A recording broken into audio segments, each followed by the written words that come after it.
In a quiet village surrounded by towering mountains, there lived a boy named Aryan. He was small, often sickly, and many doubted his strength. The villagers whispered, "He will never achieve much." But Aryan had a dream: to climb the tallest mountain that shadowed his village, the one no one had dared to conquer. Every morning, he would wake up before the sun and stare at the peak, whispering, "One day I'll reach you." One evening, Aryan gathered his courage and told his father, "I want to climb the mountain." His father, a kind but practical man, looked at his frail son and said, "Son, that mountain is too high. No one has ever done it." Aryan smiled.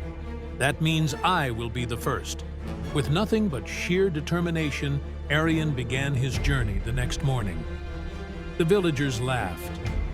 "He won't last a day." But Aryan ignored them. The first stretch was easy.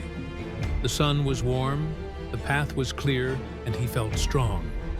But as he climbed higher, the air grew thinner, the rocks sharper, and the path steeper. He slipped. He fell. He bled. But every time he stumbled, he would whisper, "One more step." Days turned into weeks. Hunger clawed at his stomach. His body ached. The wind howled, urging him to turn back. But he refused to listen. He remembered the voices of those who doubted him, and he climbed faster. Then, one night, a storm came. The mountain shook with rage. Aryan was alone, freezing, exhausted. Doubt crept into his mind. Maybe they were right. Maybe I am too weak.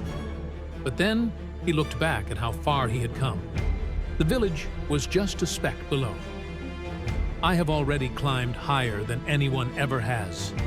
With the last of his strength, he pushed forward. And finally, as the first rays of the sun kissed the world, Aryan reached the peak. Tears filled his eyes as he stood above the clouds, looking down at the village that once doubted him. He had done the impossible. He had conquered the mountain, not just the one before him, but the one within him. When he returned, the village was silent. Then they erupted in cheers. Aryan was no longer the weak boy they once pitied. He was the boy who climbed the impossible mountain. And from that day forward, whenever someone said, "It's impossible," Aryan would smile and say, "Impossible just means no one has done it yet."